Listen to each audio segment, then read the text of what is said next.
लक्ष्मी पते तेञ्जुगमं स्मरामि लाभस्तेषां जयस्तेषां कुतस्तेषां पराजयेषां मृत्यस्यां मुहूर्तेषु जनार्दन यत्र योगेश्वर कृष्ण यत्र पातु धनुधर तत्र श्रीबीजोर्भूति ध्रुवाणि तिरुमतिर्ममानन्यां चेते जो मामेना परिवास्ते तेषां नित्यायुक्तानां जोक्षमं महाम्यहम् आश्रिते सकल कल्याणं तादिभ्यो नमः सुप्रतिष्ठे वर्धे भवतां मम चरणारविन्दं प्रियन्तां नमः। हाथ डालेंगे, नवग्रह देवता विराजमान का ध्यान करेंगे। नवग्रह का हाथ ब्रह्मा मुरारी पुरांतकारी भानु शशि भूमि सुतो बुधश्च गुरु च शुक्र शनि राहु केतव सर्वे मंडल देवता देभ्यो नमः। भगवान जी बैठे हैं, भगवान का ध्यान करेंगे। ओम नमो सवनंता मनोज्योतिर्युगदां महावाजस बृहस्पतिर्यज्ञे मम तन्नो तिष्ठमे विभवं समीपं ददाति विश्वदेवास्य मध्यन्तामोपतिष्ठः अस्य प्राणा प्रदन्तुस्य प्राणा चरन्तु जस्य देव तदमामर्जमामेति च कश्चन परमेश्वराय नमः सुप्रतिष्ठे वर्धे भवतां मम स्नानार्थं प्रतिगृह्यतां मम गंगे च 3 बार गंगे च जमुने चैव गोदावरी स्नानं समर्पयामि पश्चात् पञ्चामृतं पयाम्याभ्यां प्रयोगदे पञ्चदाः पञ्चामृतं स्नानं समर्पयामि शुद्धजल स्नानं शुद्धवाल सर्वशुद्धवाल स्नानं समर्पयामि। हाथ से हल्दी कुमकुम चंदन सिंदूर लगाइए। कस्तूरी तिलकम ललाट वटले वक्षस्थले कौस्तुभ्यं नासाग्रे वरमोतिकं कर्तव्य हस्तप्रालं रक्षाः ऋषिकेशाय नमः। पंचामृत में इधर उधर सब जगह तुलसी का पत्ता थोड़ा नाभ्यायासे अंतरिक्षं शीर्षोऽधो संवर्धनमभ्याम भूमि मस्तु गोविंदं तुभ्यमेव समर्पये गृहाण संकोहत्वा प्रसीद परमेश्वर।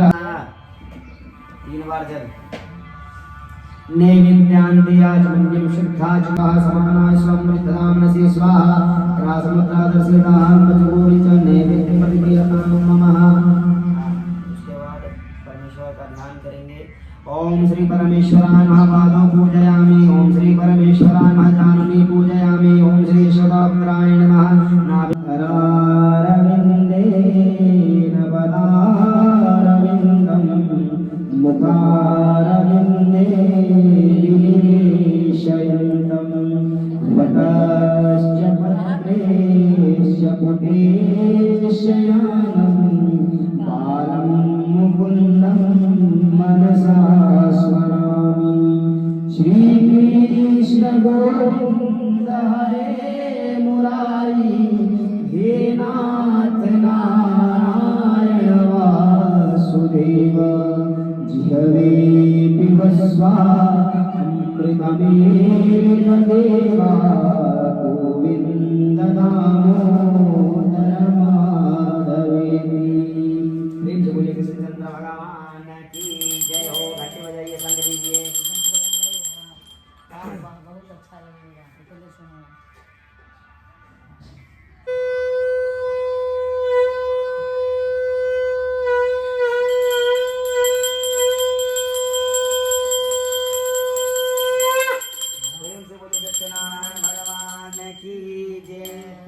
कर देंगे भगवान को। आप लीजिए हाथ में।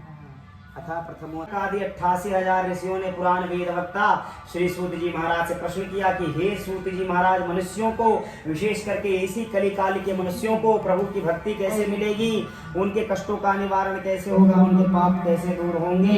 हे सूत जी महाराज, कोई उपाय कथा जानते हो तो कृपया करके हमें बतलाइए। सूत जी महाराज बहुत प्रसन्न होते हैं, मुस्कुराते हुए कहते हैं कि हे ऋषिगण, आप लोगों ने जो जन कल्याण है तो हमसे प्रश्न किया, उससे हम बहुत प्रसन्न हैं और आपको एक उत्तम व्रत बतलाते हैं जिसको स्वयं भगवान विष्णु ने नारद मुनि से कहा था। एक कथा ध्यान से सुनिए। कहते हैं एक समय की बात है, नारद मुनि हमसे प्रश्न कीजिए। नारद मुनि हाथ जोड़ते कहते हैं, प्रभु घटघट के वासी, कनकन के निवासी, सबके मन को जानने वाले दीनानाथ हैं। मेरे आने का प्रयोजन आपसे छूटा नहीं है प्रभु, परंतु अगर आपको मेरे मुख से सुनना है तो इतना बतला दीजिए भगवान कि भूल लोक में यानी मनुष्य लोक में विशेष करके कली काल के मनुष्यों को आपकी भक्ति कैसे मिलेगी, उनके कष्टों का निवारण कैसे होगा, पाप से मुक्ति कैसे मिलेगी, और तो संतुष्ट किस दिन करें, क्या समय होगा वो भी बताइए।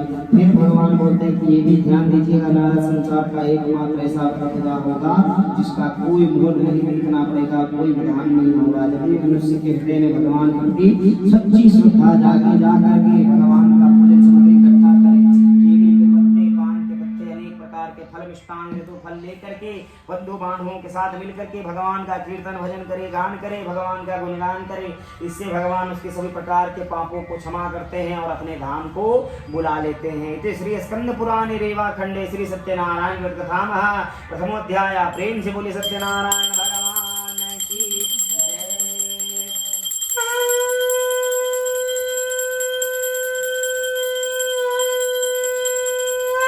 वृंदावन बिहारी लाल की जय। दूसरे अध्याय में सूत जी महाराज यहाँ कहते हैं कि हे ऋषियों, आपके प्रश्न का उत्तर मिल चुका है, आपको भगवान के व्रत कथा के बारे में पता चल चुका है, अब आगे और क्या सुनना है। तब फिर हाथ जोड़ते हैं ऋषिगण, कहते हैं कि प्रभु सूत जी महाराज, आपने कथा के बारे में बतलाया, व्रत के बारे में बतलाया, परंतु इसको भूलोक में जिसने जिसने किया उनकी भी कथा हमें सुनाइए सूत जी महाराज, हमें बहुत अभिलाषा है। सूत जी महाराज प्रसन्नता पूर्वक कथा बोलते हैं। ध्यान दीजिएगा, पूर्व काल में सुंदर काशीपुरी नगरी में सदानंद नाम का एक दरिद्र ब्राह्मण हुआ करता था। प्रत्येक दिन भटक भटक के दरवाजे दरवाजे भिक्षा मांगा किया करता था और सबसे अधिक प्रेम रखने वाले भगवान विष्णु ब्राह्मणों से एक दिन भगवान की दृष्टि दरिद्र ब्राह्मण पे पड़ गई। भगवान ने अपने आप को एक बूढ़े ब्राह्मण के भेष में ढाल लिया, यानी दंडी वेश रूप धारण किया और दरिद्र ब्राह्मण के पास पहुंच गए। स्वयं भगवान प्रणाम करते हैं उस ब्राह्मण को, कहते हैं कि ब्राह्मण देवता, आपको क्या तकलीफ है, क्यों भटक भटक के दरवाजे दरवाजे भिक्षा मांगते हैं, निसंकोच होकर के हमसे कहिए। तब दरिद्र ब्राह्मण रहते हैं, ब्राह्मण से कहते हैं कि देखिए ब्राह्मण देवता, घर में 4 प्राणी हैं, हमारे स्वयं का पेट है, उसको पालने के लिए भटक भटक के दरवाजे दरवाजे भिक्षा मांगते हैं। इस दरिद्रता से छूटने का कोई उपाय जानते हो ब्राह्मण देवता, तो कृपया हमें बतलाइए। भगवान स्वयं रहते हैं ब्राह्मण के वेश में, उसको उपाय बतलाते हैं। कहते हैं कि देखो ब्राह्मण देवता, आप सर्वशक्तिमान से सत्यनारायण भगवान की भक्ति करो, उनकी पूजन करो, इसी से तुम्हारा कल्याण होगा, सभी प्रकार की दरिद्रताएं दूर हो जाएगी और अंतःकरण में तुम भगवान को प्राप्त हो, इसमें कोई संशय वाली बात नहीं है। सभी प्रकार का विधि भगवान ने उसको बतला दिए, जो कि ब्राह्मण के भेष में थे। थोड़ी दूर आगे जाकर के अंतर ध्यान हो गए।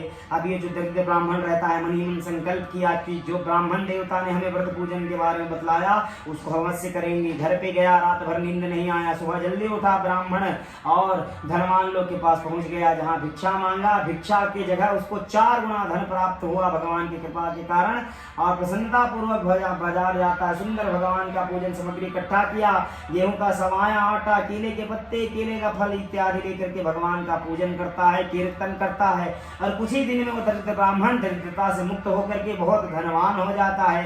तब ब्राह्मण मन ही मन संकल्प किया कि भगवान का पूजन एक बार करने से इतना फल मिलता है तो हम प्रत्येक महीने भगवान का पूजन करेंगे, ऐसा संकल्प कर लिया। वो वैसे ही अपना जीवन बढ़ाते रहा है। फिर सूत जी महाराज प्रश्न करते हैं कि हे ऋषियों, और आगे क्या सुनना है। तब ऋषियों ने सूत जी से कहा कि उस ब्राह्मण से सुन करके और किसने किया व्रत कथा को। फिर सूत जी महाराज कथा बोलते हैं। फिर ध्यान दीजिएगा कि एक समय की बात है, मासिक व्रत कथा अपने घर में वो दरिद्र ब्राह्मण जो धनवान हो गया था अपने घर में करवा रहा था हर महीने के जैसा। और एक महीने की बात है, एक संध्या की बात है, एक लकड़हारा उस ब्राह्मण के दरवाजे से गुजर रहा था। लकड़ी का गट्ठर नीचे रख दिया, ब्राह्मण को पूजन करता हुआ देख जाके पहले ब्राह्मण को करावर्त प्रणाम किया और प्रश्न करता है कि हे प्रभु ब्राह्मण देवता, ये किनका पूजन कर रहे हैं, क्या विधान है, क्या फल है, हमें बतलाइए। तब ब्राह्मण कहते हैं कि देखो लकड़हारे, हमारे घर में जो भी तुम संपत्ति देख रहे हो भगवान के कारण ही हमारे पास आज मुमकिन है। बहुत प्रसन्न होता है लकड़हारा, बहुत गरीब था बेचारा, प्रसन्नता पूर्वक प्रसाद ग्रहण किया, सारा विधान जान लिया और जाते जाते घर पे संकल्प किया कि जो ब्राह्मण ने व्रत कथा को बतलाया है उसको अवश्य कैसे भी करना है। सुबह जल्दी उठता है, जाकर के लकड़ी बेचने पहुंच जाता है जहां धनवान लोग रहते हैं। भगवान की कृपा दृष्टि के कारण 4 गुना धन प्राप्त हुआ उसको उस दिन लकड़ियों का दान। प्रसन्नता पूर्वक बाजार गया, भगवान का पूजन सामग्री इकट्ठा किया, विधि विधान पूर्वक पूरे परिवार के साथ मिलकर के भगवान का पूजन करता है। पूजन के प्रभाव से सभी प्रकार के पापों से लकड़हारा मुक्त हो जाता है, अत्यंत सुखी होता है, धरती का सारा सुख भोगता है, अंत में वैकुंठ धाम को चला जाता है। इत श्री स्कंद पुराणे रेवा खंडे श्री सत्यनारायण व्रत कथा महा द्वितीयोध्याय। प्रेम से बोली सत्यनारायण भगवान की जय।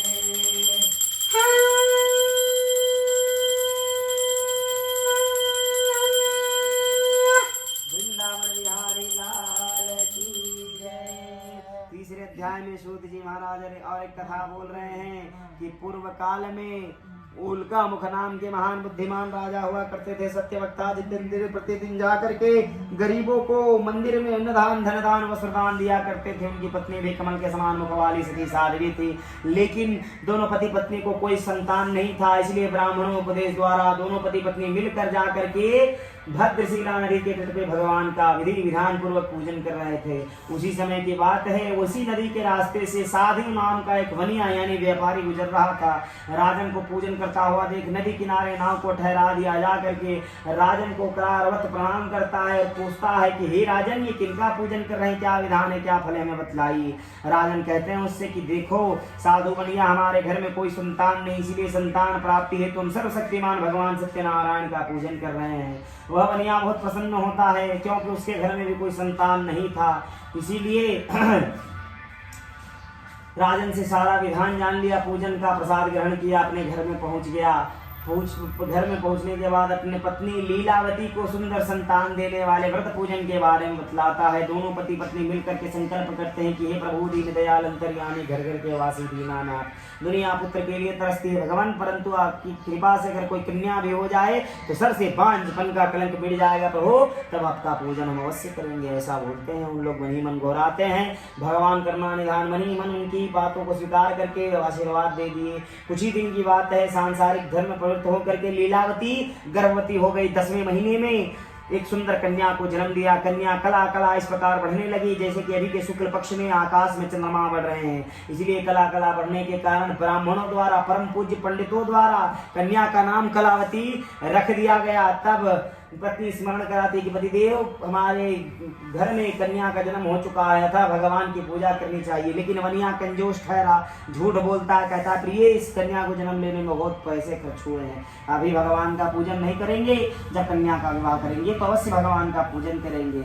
ऐसा झूठ बोल करके फिर व्यापार करने निकल गया। कुछ दिन बीत गया, महीने बीत गए, हफ्ते तो ज्यादा बीत गए थे, वर्ष भी बीत गए अनेक सारे। फिर लौट करके आता है, घर में देखता है कन्या को आंगन में सखियों के साथ खेलते हुए। तब बड़ा चिंता होता है, क्योंकि अब कन्या विवाह की योग्य हो गई थी। एक दूत को आज्ञा देता है कि जाओ, हमारी कन्या है तो एक सुंदर सुयोग बणिक पुत्र ढूंढ करके ले आओ। दूत आज्ञा पा करके भागा जाता है। कंचन नगर गांव से एक सुंदर सुयोग बणिक पुत्र को ढूंढ करके ले आया और वनिया अपने सारे परिवार के साथ मिल करके उस बणिक पुत्र के साथ अपने पुत्री का विवाह करवा दिया। लेकिन दुर्भाग्य देखिए, उस समय भी भगवान का पूजन करना भूल गया। अब देखिए भगवान नारुष्ट हो गए यहाँ पे और भगवान मन ही मन श्राप दे दिए कि तुम हमारे पूजन से विमुख होते होते पूरी तरीके से विमुख हो चुके हो, अतः तुम्हारे जीवन में दुख ही दुख, दारुण दुख प्राप्त होगा। ऐसा उसको भगवान श्राप दे दिए।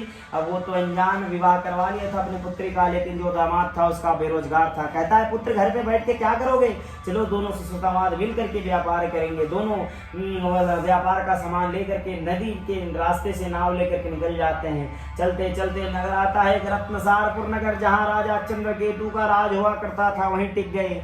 एक दिन बहुत बढ़िया बीत गया उनका व्यापार में, दूसरा दिन बहुत बढ़िया बीत गया व्यापार में, तीसरे दिन भगवान की माया प्रारंभ हो गई।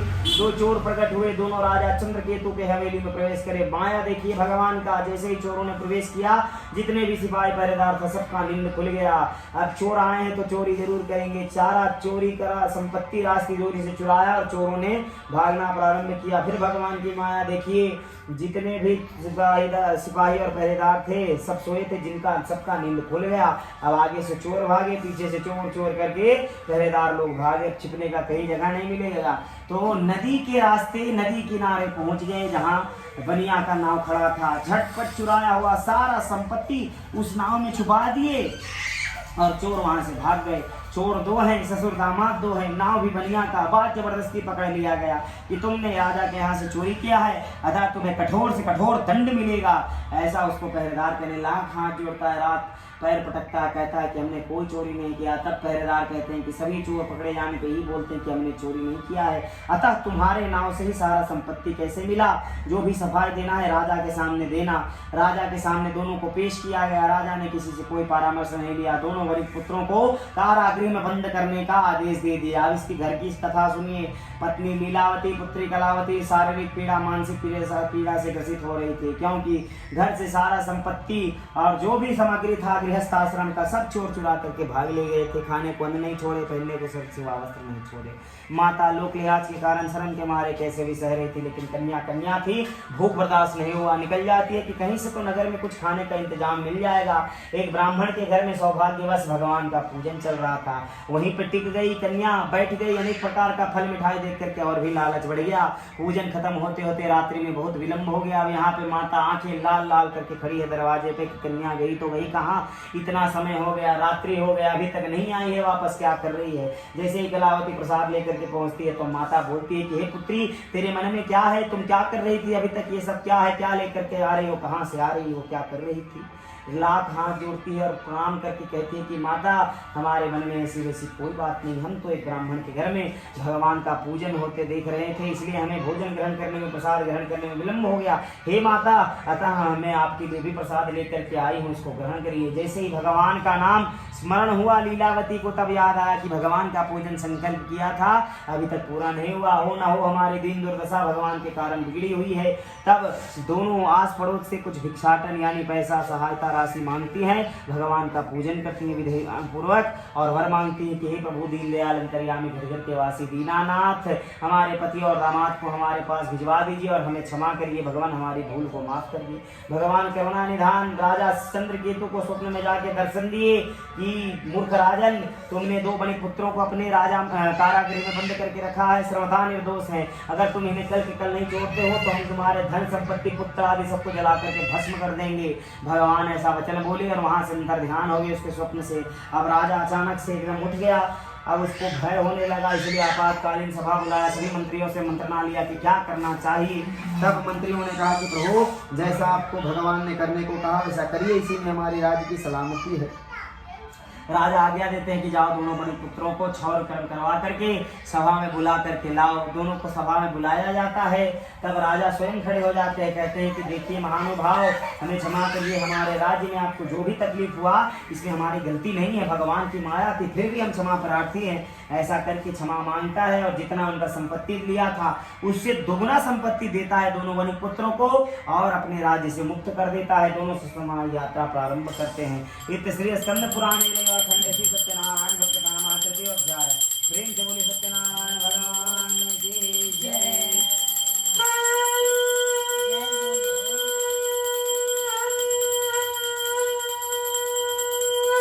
वृंदावन बिहारी लाल की जय। चौथे अध्याय में दोनों ससुरदामाद को मुक्त कर दिया गया था, लेकिन भगवान को संतुष्टि रत्ती मात्र भी नहीं था। सोचता है कि वनिया को बुद्धि आया कि नहीं आया, सोचते हैं भगवान के हृदय बदला कि नहीं बदला। इसीलिए परीक्षा लेने हेतु भगवान अपने आप को एक बूढ़े ब्राह्मण के वेश में धारण करवा दिए, यानी दंडी वेश रूप धारण किए और नदी किनारे जहाँ ससुरदामाद नित्य क्रिया में लगे थे वहां पहुंच गए और जाकर के प्रश्न किया कि हे साधु बनिया, तुम्हारे इस नाव में क्या है, हमें बतलाओ। नाव में सोने चांदी हीरे जवाहरात रहता है, लेकिन झूठ बोलता है, कहता है कि ब्राह्मण देवता, ब्राह्मणों का काम केवल भीख मांग के खाना होता है, आपको क्या करना है, मेरी नाव में क्या है क्या नहीं है, इतने जानने की इच्छा है। तो नाव में केवल बेल का पत्ता, धनिया का पत्ता, पत्ते वगैरह भरे हुए हैं और उसमें कुछ भी नहीं है। भगवान ऐसा कठोर और झूठा वचन सुन करके मुस्कुरा देते हैं और कहते हैं कि साधु बनिया, तुम्हारा कहा हुआ वचन ही सत्य हो, और थोड़ी दूर जाके आगे नदी किनारे बैठ जाते हैं। वनिया नित्य क्रिया में लगा था, अचानक नाव पे दृष्टि पड़ा, नाव बहुत ऊंचा उठ गया था। जाकर के झांकता है तो नाव में सोना चांदी कुछ नहीं, केवल धनिया का पत्ता, बेल का पत्ता, चट पत्ते वगैरह भरे हुए हैं। अब रोना प्रारंभ किया दहाड़ मार करके कि किसकी माया है, कौन संपत्ति लेके भाग गया। रोते रोते मूर्छित हो गया, फिर उठता है, फिर रोता है। तब दामाद कहता कि वृद्धाजी महाराज, ब्राह्मण से झूठ बोलने की क्या आवश्यकता पड़ी थी, हो ना हो उनकी ही कारण हमारी संपत्ति यहाँ वहाँ गई है। अगर संपत्ति वापस चाहिए तो ब्राह्मण के शरण में जाना चाहिए। भागते भागते ब्राह्मण के चरण में लिपट गए दोनों ससुर दामाद। तब भगवान आपका अपना झांकी दिखाते हैं चतुर्भुज रूप का, कहते हैं कि मूर्ख वनिया, पहले तुमने कहा कि घर में संतान हो जाए तब पूजन करेंगे, तुमने पूजन नहीं किया। फिर तुमने कहा संतान का विवाह करेंगे तब पूजन करेंगे, तुमने उस समय भी पूजन नहीं किया।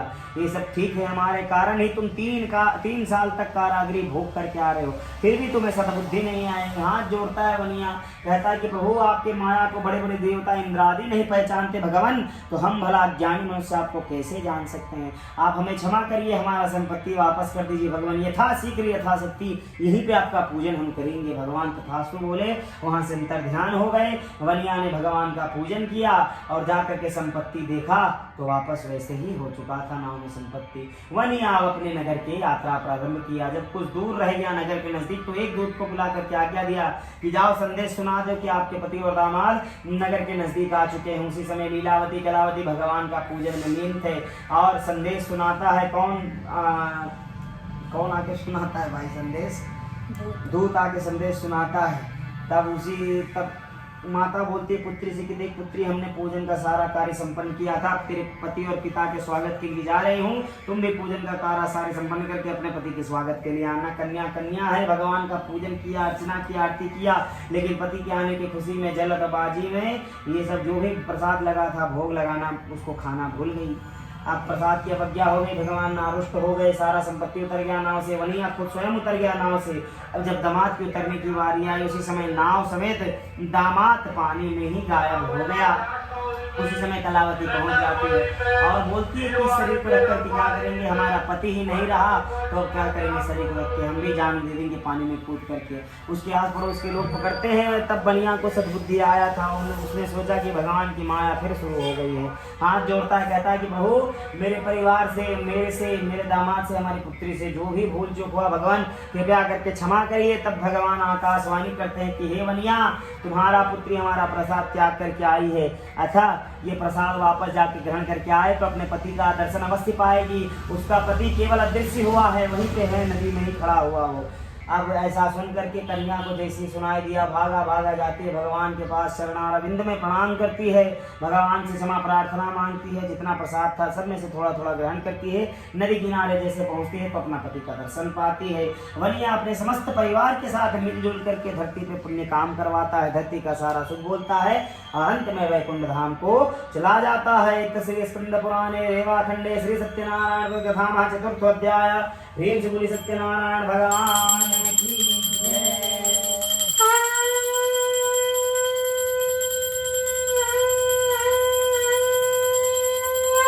वृंदावन बिहारी लाल की जय। पांचवा और अंतिम अध्याय सूत जी महाराज और एक कथा बोल रहे हैं, ध्यान दे करके सुनिएगा। कि पूर्व काल में तुंग ध्वज नाम का राजा हुआ करता था, प्रत्येक दिन वन में जाता था, जंगली जानवरों को मारा करता था। एक समय की बात है, वैसे ही जंगली जानवरों को मार करके एक वर के पेड़ के नीचे विश्राम कर रहा था और विपरीत में ग्वाल वाले भगवान का पूजन में लीन थे। लेकिन राजन को इतना अभिमान न तो भगवान को दूर से प्रणाम किया, न तो भगवान के करीब गया। अब जब ग्वालों ने प्रसाद ला करके दिया तो उसको भी ठुकरा के अपने नगर को पहुंचते हैं। नगर में जाकर के जैसे ही एक पग रखते हैं, देखते हैं उनके 100 पुत्र, उनका हवेली, जितने भी नौकर चाकर, हाथी घोड़े जो भी कुछ था सब कुछ जल करके भस्म हो चुका था, केवल चुपट मैदान बचा था। अब राजा चिंता में पड़ गए कि कौन इतना जल्दी कर सकता है ये सब। तब राजा को सोचते सोचते याद आया कि कितना बड़ा पाप किया, ना तो भगवान को दूर से प्रणाम किया, न तो भगवान के करीब गया। जब ग्वालों ने प्रसाद ला करके दिया उसको भी त्याग करके आ गए हैं। हो ना हो भगवान की माया है ये, यही सोच करके भागते भागते वही जंगल में पहुंच गया। ग्वाल वालों के चरणों में लिपट गया कि हे ग्वाल वालों, हमें भी भगवान का पूजन करवा दो। पहले से ही भक्ति मार्ग में लीन ग्वाल वाले भगवान का उसको पूजन करवा देते हैं और प्रसाद ग्रहण करके इस बार जब नगर में पहुंचता है तो जैसा उसका नगर भरा फुला था वैसे ही वापस हो चुका था। वह राजा भी धरती का सारा सुख भोगने के बाद अंत में वैकुंठ धाम को चला गया है। अब अगले पूर्व काल में जिन्होंने भी भगवान का पूजन भक्ति किया उनके अगले जन्म की कथा सुनिए। दूसरे अध्याय में सदानंद नाम का दरिद्र ब्राह्मण के बारे में सुनाया था। अगले जन्म में सुदामा के रूप में जन्म लिया और भगवान मुरलीधर का भक्ति करके मोक्ष को प्राप्त कर लिया। उसी अध्याय में लकड़हारे के बारे में बताया था। वह लकड़हारा अगले जन्म में निषाद राजभो बना, यानी भगवान रामचंद्र का परम मित्र बना और परम भक्त बना। वो भी भगवान का भक्ति करके मोक्ष को प्राप्त कर लिया। उल्कामुख नाम के जो बुद्धिमान राजा थे तीसरे अध्याय में अगले जन्म में महाराज दशरथ के रूप में जन्म लिए और भगवान श्री रामचंद्र का भक्ति करके मोक्ष को प्राप्त कर लिया। तुंग ध्वज का राजा जो शिकार किया करता था अगले जन्म में स्वयंभू के रूप में जन्म लिया। सारा पृथ्वी इस कल्प में उसी ने बढ़ाया और भगवान हरि नारायण की भक्ति करके मोक्ष को प्राप्त कर लिया। अब ये जो बनिया था इस जन्म में इतना कंजूस मोर ध्वज के रूप में जन्म लिया। मोर ध्वज पृथ्वी पे एक ऐसा राजा जिसके यहाँ से कोई भी याचक खाली हाथ नहीं जाता था। जो भी अभिलाषा लेकर के राजा के पास जाते थे राजा उसको पूरा करके भेजता के थे। सारे संसार में विख्यात हो गया कि पृथ्वी में जो ऐसा राजा है जो सभी प्रकार के मनोकामनाओं को पूरी करता है। सुनाई देते देते भगवान के कानों में भी ये बात गई कि पृथ्वी पे एक ऐसा राजा है भाई जो सभी प्रकार के मनोकामनाओं को पूरा कर देता है। तब भगवान माया का जाल सारा संसार में बांध दिए और परीक्षा लेने हैं तो अपने आप को एक दरिद्र से दरिद्र ब्राह्मण के भेष में ढाल दिए, हाथ में एक शेर को प्रकट किए, मोर ध्वज के राज दरबार में पहुंच गए। अब दरिद्र है तो क्या हुआ, है तो ब्राह्मण स्वयं राजा खड़े हो जाते हैं, कहते हैं कि आइए ब्राह्मण देवता, आसन को ग्रहण किए। तब भगवान रहते हैं ब्राह्मण के भेष में, कहते हैं मोर ध्वज यहाँ आसन ग्रहण करने नहीं आए, सुनते हैं तेरे राज दरबार से कोई खाली हाथ नहीं जाता है। अगर ये सत्य बात है तो हमारा हाथ में जो तुम ये शेर देख रहे हो ये बहुत भूखा, इसको तुम खाना खिलाओ, इसी में हमारा स्वागत पूरा हो जाएगा। तब राजा अभिमानवश बोलते हैं कि अवश्य ब्राह्मण देवता आपने सही बात सुना है, आप जो आदेश देंगे हम सही में आपके शेर को वही खिलाएंगे। तब भगवान एक और बार बोलते हैं कि मोरध्वज ऐसा वचन मत दिया करो जिसको तुम पूरा नहीं कर सकते हो, हम जो खिलाने को कहेंगे हमारे शेर को वही खिला सकोगे। अवश्य ब्राह्मण देवता आप बार बार दोहराइए मत, आप केवल आज्ञा दीजिए, आपकी आज्ञा का पालन होगा। तब भगवान कहते हैं कि अपने पुत्र और सब पत्नी को भी सभा में बुलाओ, तब हम बतलाते हैं कि हमारा शेर क्या खाएगा। दोनों को सभा में प्रस्तुत किया गया। तब राजा फिर प्रश्न करते हैं कि ब्राह्मण देवता आदेश दीजिए क्या खाएगा आपका शेर। फिर भगवान अवसर दिए कि देखो मोरध्वज, सोच लो, विचार कर लो, अवश्य वही खिलाओगे ना, वचन देते हो ना। अवश्य ब्राह्मण देवता आप बार बार मत दोहराइए, हम आपके शेर को वही खिलाएंगे जो आप आदेश दीजिएगा, इसमें कोई बात नहीं है, वचन देता हूँ मैं। वचन दे दिया राजा। तब भगवान अपना माया प्रारंभ किए, हाथ में कार्य को प्रकट किए, वह आरी मोरध्वज के हाथ में दे दिए। कहते हैं मोरध्वज ये आरी है जिससे लकड़ी चीरा जाता है, सामने तुम्हारा बेटा खड़ा हुआ है सभा में, उस बेटा को अपने हाथ से काट दो बीच से शरीर का, और शरीर का आधा हिस्सा परात में परोस कर को हमारे शेर को खाने को दो। और ये भी ध्यान रखो जब तुम अपने बेटे को काटो अपने हाथों से तो ना तो तुम्हारी आंख से आंसू आनी चाहिए, ना जो तुम्हारी पत्नी सभा में खड़ी है इसकी आंख से आंसू आने चाहिए, और वही भोजन हमारा शेर खाएगा, तुम्हारे बेटे का आधा शरीर का हिस्सा। मरता क्या न करता वचन मत राजा, संकल्प किया, अपने बेटे को अपने हाथ से आरी से चीर दिया, चीर करके आधा शरीर का हिस्सा परात में परोस को शेर के सामने रख दिया गया। शेर सूंघा छोड़ दिया, खाना नहीं खाता है। तब हाथ जोड़ता है ब्राह्मण के सामने मोरध्वज की, हे ब्राह्मण देवता आपका शेर तो भोजन ही नहीं ग्रहण कर रहा है अभी तक। तब ब्राह्मण जो भगवान के भेष में है कहते हैं कि देखो मोरध्वज ऐसे कैसे हमारा शेर भोजन को ग्रहण कर लेगा, तुम्हारी पत्नी की आंख में आंसू आ चुकी है, अब ये भोजन झूठा हो गया, हमारा शेर कैसे खा सकता है इसको। तब उसका अभिमान चूर चूर हो गया था मोरध्वज का। हाथ जोड़ता है ब्राह्मण के सामने, कहता है कि हे ब्राह्मण देवता, पुरुष जाति हृदय कठोर करके हमारा बेटे को अपने हाथ से चीर दिए, लेकिन माता तो माता होती, ममता के कारण एक आध बूंद आंसू गिर गया होगा, हे ब्राह्मण देवता हमें क्षमा करिए, हम आपकी बात न रह सके। इतना बोलते ही भगवान अपना विकराल रूप धारण कर लिए, कहते हैं धन्य धन्य धन्य हो मोरध्वज, हमने जैसा तुम्हारे बारे में सुना था उससे बढ़ करके पाया, मांगो वर मांग लो, हमसे जो भी चाहिए वो मांग लो, हम तुमसे बहुत प्रसन्न हैं। तब भगवान से क्या मांगेगा वो, उसका बेटा भी सलामत, क्योंकि भगवान केवल माया से दृश्य दिखा रहे थे बेटे को चीरने का। अब मांगेगा तो क्या मांगेगा, दूसरे को बहुत दान दिया करता था मोरध्वज। बहुत सोच विचार करके कहता है कि प्रभु आप अगर वाकई मुझसे रत्ती मात्र प्रसन्न है भगवान, तो आपने जो हमसे अभी परीक्षा लिया आदि अनादि काल में और किसी से मत लीजिएगा भगवान, ऐसा परीक्षा आपको कोई नहीं दे पाएगा। भगवान और भी नतमस्तक हो गए, कहते हैं कि धन्य धन्य धन्य हो, तुम्हारे जैसा राजा बिरले ही पृथ्वी पे जन्म लेंगे, अथा तथास्तु, मैं अभी से ये परीक्षा किसी और से नहीं लूंगा। इतना बोल करके भगवान वहां से अंतर ध्यान हो गए। मोरध्वज राजा पृथ्वी पे अनेक प्रकार के पुण्य काम करवाता है, श्वमेध यज्ञ करवाता है, कुमारी कन्याओं का विवाह करवाता है, अनेक मंदिर का निर्माण करवाता है और धरती का सारा सुख भोगता है। अंत में वैकुंठ धाम को चला जाता है। तीसरे स्कंद पुराणे रेवा खंडे श्री सत्यनारायण धाम पंचमोऽध्याय। श्री बोले सत्यनारायण भगवान की विद्युदेश भगवं कुमारं शक्तिहस्तं च भौमं मह स्वाहा। ओम प्रियांगुलाकी भासं रूपेणे प्रतिमः बुद्धं सौमगुप्त गुणोपेतं बुद्धं स्वाहा। ओम बृहस्पति यदि यदरोह आर्तिदिवं दिवादिकृतमजने खो यदिद्याज स्वारित प्रजादत तस्मात् ब्रह्म ब्रह्म स्वाहा। ओम भीमवन्दनो द्रवलं दैत्यानां परमं गुरुं सर्वशास्त्रापरित्तं ब्रह्म स्वाहा। नारण्याय ग्रामश्चये स्वाहा। तस्माज्जातः सर्वभूतानि च समानि जगिरे छन्दागं जगिरे तस्मादस्मादजायत स्वाहा। तस्मादसपा अयजन्त एकेषु भजयातकावो हयगिरे तस्माज्जातः तस्माजव्याय स्वाहा। यज्ञं वरमिति भोजन पुरुषं जातमग्नादतेन देवाय जन्तसाध्यारितश्च ये स्वाहा यत पुरुषं जातदूतलीन व्याकल्पनामुखं किं स जात किं मुरुपादौ च येन ब्राह्मणस्य मुखमासितबाहो राजन्यागता मूरुदलपि स्याफलभ्यां घुङ्घुग्रो अजायत स्वाहा चन्द्रमा मनसो जातक्षसो सूर्यो अजायत शोधाद्वायुक्षप्राणाक्षमुखादग्निरजायत स्वाहा नाभ्यारासिरन्तरिक्षशिष्णोदौ संसम्पत्तपदभ्यामभूमिर्दिशस्रोता तथा लोकान् आकल्प्यन्नः स्वाहा यत पुरुषेण हवीसदेवायकमन्तवा वसन्तवस्वादिजं ग्रीष्मायनं शरदवे स्वाहा सप्तस्याना परिभ्या श्रीसप्तसमेधा कृता देवयज्ञं तन्मना प्रधन् कुरु कल्पसूमः स्वाहा जग्मेण जग्मजन्त देवास्थानि धर्माणि प्रथमान्यासनन्ति अनाकं महिमानस्य दन्तयज्ञ पूर्वे चाद्याः सन्ति देवाः स्वाहा पुरुषुक्तं समाप्तं श्रीसुक्तं हिरण्यवर्णां हरिणीं सुवर्णरस्तजां चन्द्रां हिरण्मयी लक्ष्मी जातवेदो मया वः स्वाहा तामावः जातवेदो लक्ष्मीमनगामिनीं यस्यां हिरण्यं विन्देहं कामखं बुर्खाहनं स्वाहा असुपुरवारथमध्यामस्ते नादप्रमोदीं श्रियं देवीमुपहेवे श्रीमामदेवजोस्ता आदित्यवर्णे सप्तोदिजातो वनस्पतेश विश्वो बिल्वः तस्य फलानि तपसानुदयन्तो या अन्तरिक्षया क्षपाः लक्ष्मी स्वाहा उपैतो मां देवसका कृतिर्क्षामनानि सह प्रादुर्भूतस्मै राष्ट्रस्मिन् कृतमिदं ददातु मे स्वाहा श्रुतिपास्मालां ज्येष्ठां लक्ष्मीनश्यामहम् आहूत समृद्धं च सर्वनिर्नुदामे गृहतः स्वाहा गन्धद्वाराः धुराधरसानिस्तपुष्टां करे श्रीमीश्वरी सर्वभूतानां तामिहोपमुहे श्रियं स्वाहा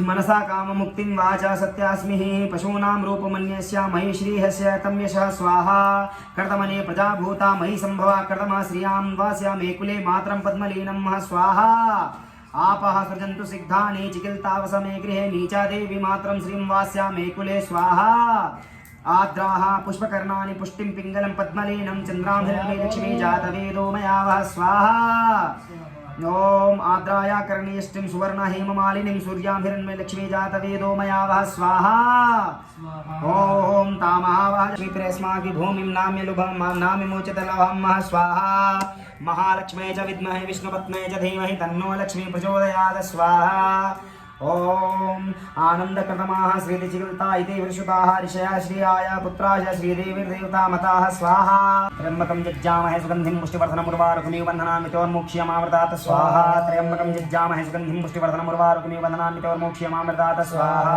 त्र्यम्बकं जज्जामहे सुगन्धिं पुष्टिवर्धनमुर्वारुकमिव बन्धनान्वितोर्मोक्ष्यमामृतात् स्वाहा त्र्यम्बकं जज्जामहे सुगन्धिं पुष्टिवर्धनमुर्वारुकमिव बन्धनान्वितोर्मोक्ष्यमामृतात् स्वाहा त्र्यम्बकं जज्जामहे सुगन्धिं पुष्टिवर्धनमुर्वारुकमिव बन्धनान्वितोर्मोक्ष्यमामृतात् स्वाहा त्र्यम्बकं जज्जामहे सुगन्धिं पुष्टिवर्धनमुर्वारुकमिव बन्धनान्वितोर्मोक्ष्यमामृतात् स्वाहा स्वाहा त्र्यम्बकं जज्जामहे सुगन्धिं पुष्टिवर्धनमुर्वारुकमिव स्वाहा स्वाहा त्र्यम्बकं जज्जामहे सुगन्धिं पुष्टिवर्धनमुर्वारुकमिव बन्धनान्वितोर्मोक्ष्यमामृतात् स्वाहा त्र्यम्बकं जज्जामहे सुगन्धिं पुष्टिवर्धनमुर्वारुकमिव बन्धनान्वितोर्मोक्ष्यमामृतात् स्वाहा त्र्यम्बकं जज्जामहे सुगन्धिं पुष्टिवर्धनमुर्वारुकमिव बन्धनान्वितोर्मोक्ष्यमामृतात् स्वाहा ओम नमो भगवते वासुदेवाय स्वाहा ओम नमो भगवते वासुदेवाय स्वाहा ओम नमो भगवते वासुदेवाय स्वाहा ओम नमो भगवते वासुदेवाय स्वाहा ओम नमो भगवते वासुदेवाय स्वाहा ओम नमो भगवते वासुदेवाय स्वाहा ओम नमो भगवते वासुदेवाय स्वाहा ओम नमो भगवते वासुदेवाय स्वाहा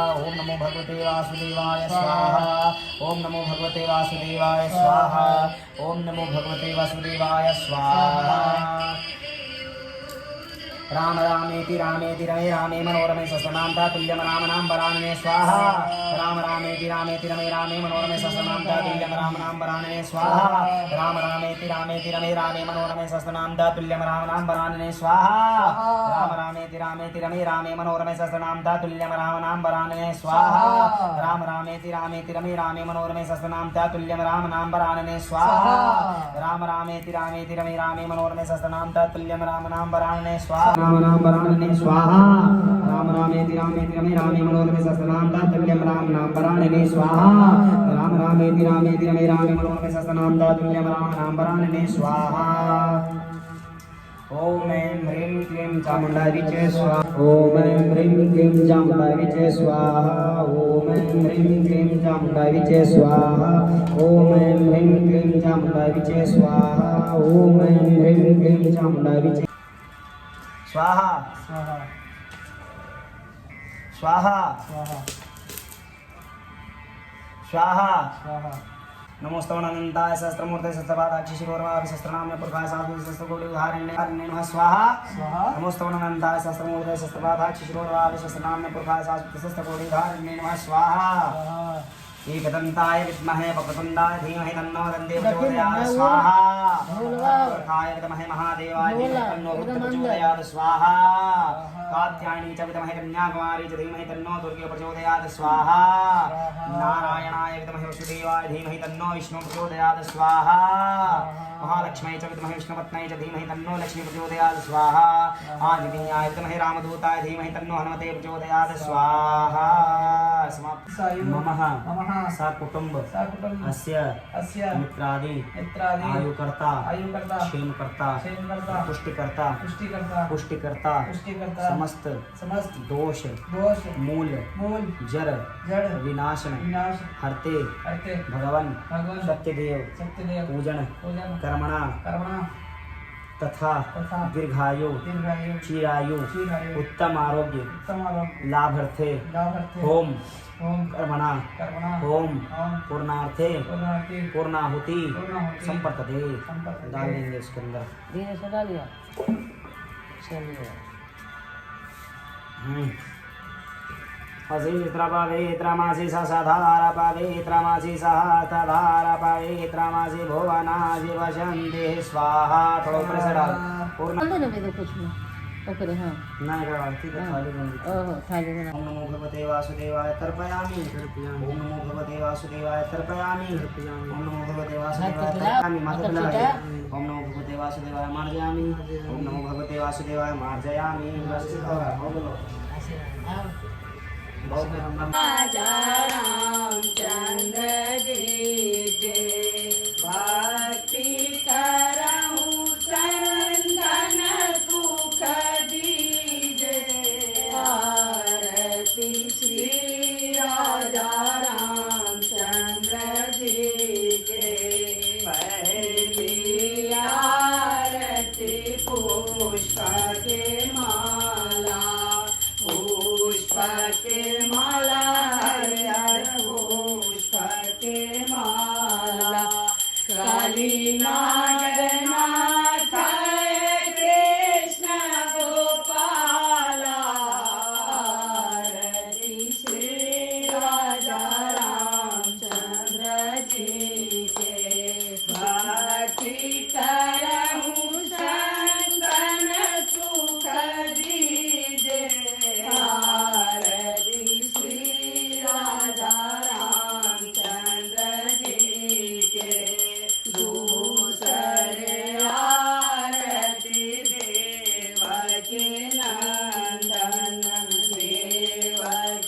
नंदन हरिहर देव के नंदन भक्त उबारे असुर निकंदन आरती श्री राजा रामचंद्र जी के भक्ति करहूँ संतन सुख दीजे आरती श्री राजा रामचंद्र जी के तीसरे आरती त्रिभुवन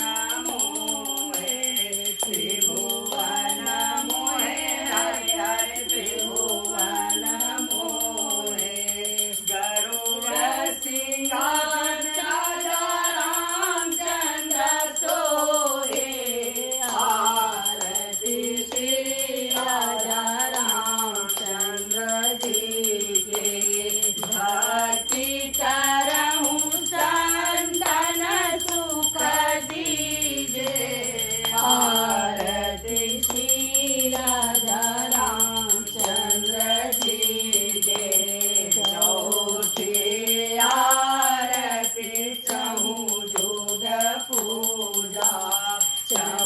जुग पूजा हरिहर चहु जुग पूजा जाहूँ रोज राम नाम और न दूजा आरती श्री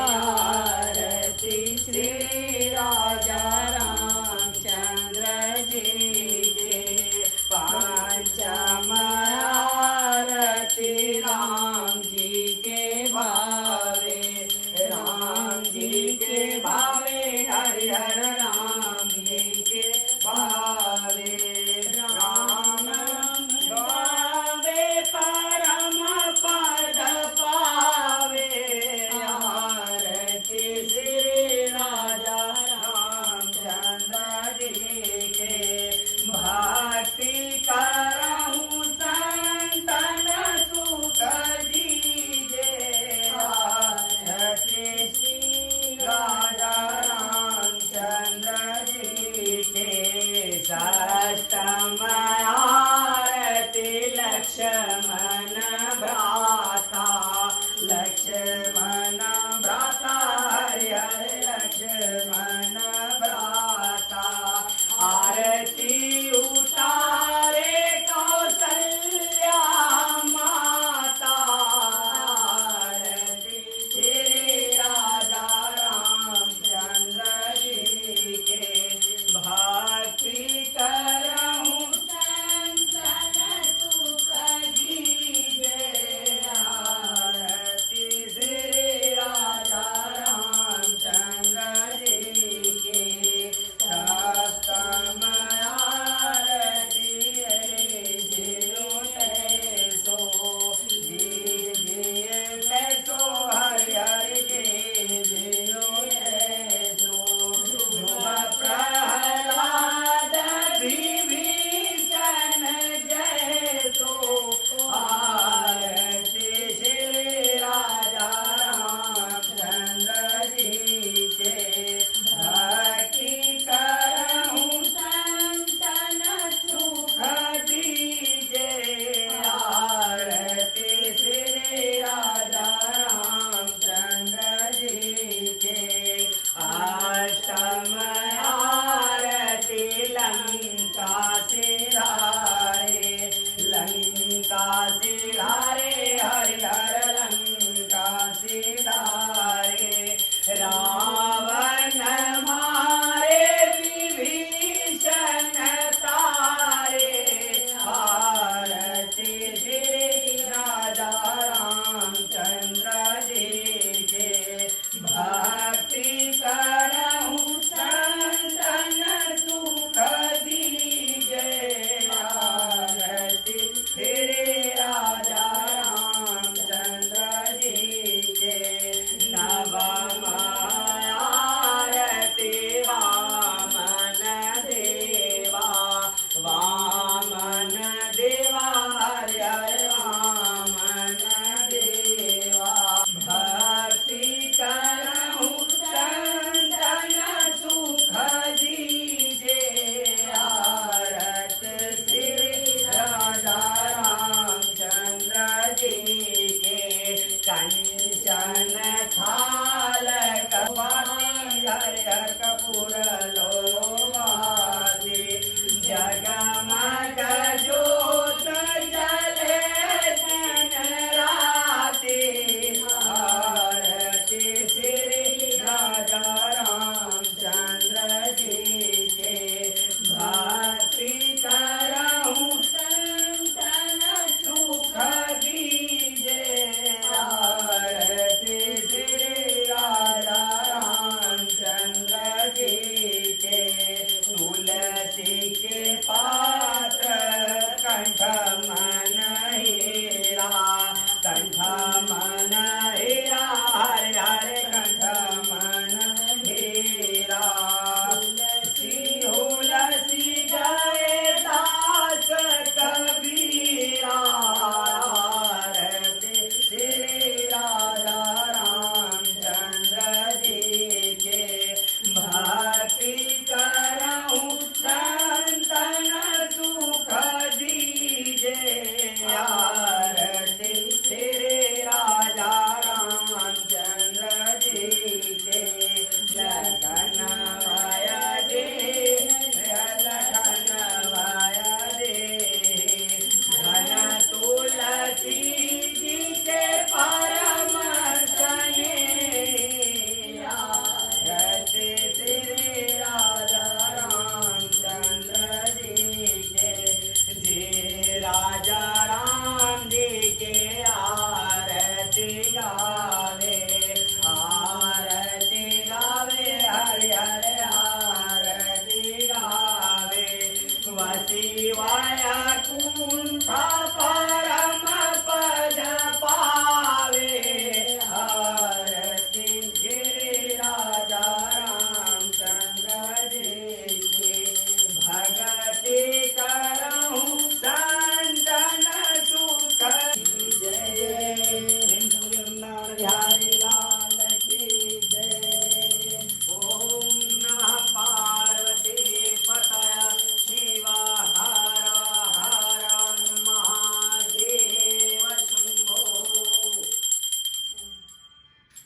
समर्पयामि आचमनीं शुद्धाचमनीं भगवान् परमेश्वर प्रसन्नोऽस्तु राममहाराटिकं तत्त्वं प्रसन्नो ध्यान ले सब जगह दिख जगमजन्त देवास्थानि धर्माणि प्रथमान्यासनं देहनाकं महीमानस्य दन्तयज्ञ पूर्वे शाद्याः सन्ति देवाः हरिः ओम् एकदन्ताय विद्महे वक्रतुण्डाय धीमहि तन्नो दन्ती प्रचोदयात् तत्पुरुषाय विद्महे महादेवाय धीमहि तन्नो रुद्र प्रचोदयात् कात्यायनी च विद्महे कन्याकुमारी च धीमहि तन्नो दुर्गे प्रचोदयात् नारायणाय विद्महे वसुदेवाय धीमहि तन्नो विष्णु प्रचोदयात् महालक्ष्मी च विद्महे विष्णुपत्न्यै च धीमहि तन्नो लक्ष्मी प्रचोदयात् आञ्जनेयाय विद्महे रामदूताय धीमहि तन्नो हनुमते प्रचोदयात् सेवन्तिका बकुल चंपक भाग्यलाब्जे पुण्यागजात् करवीर रसाल पुष्पै बिल्लो प्रवाल तुलसी दल मंजरी भी त्वां पूजयामि जगदीश्वर मे प्रसीदः कर्पूर गौरं करुणावतारं संसार सारं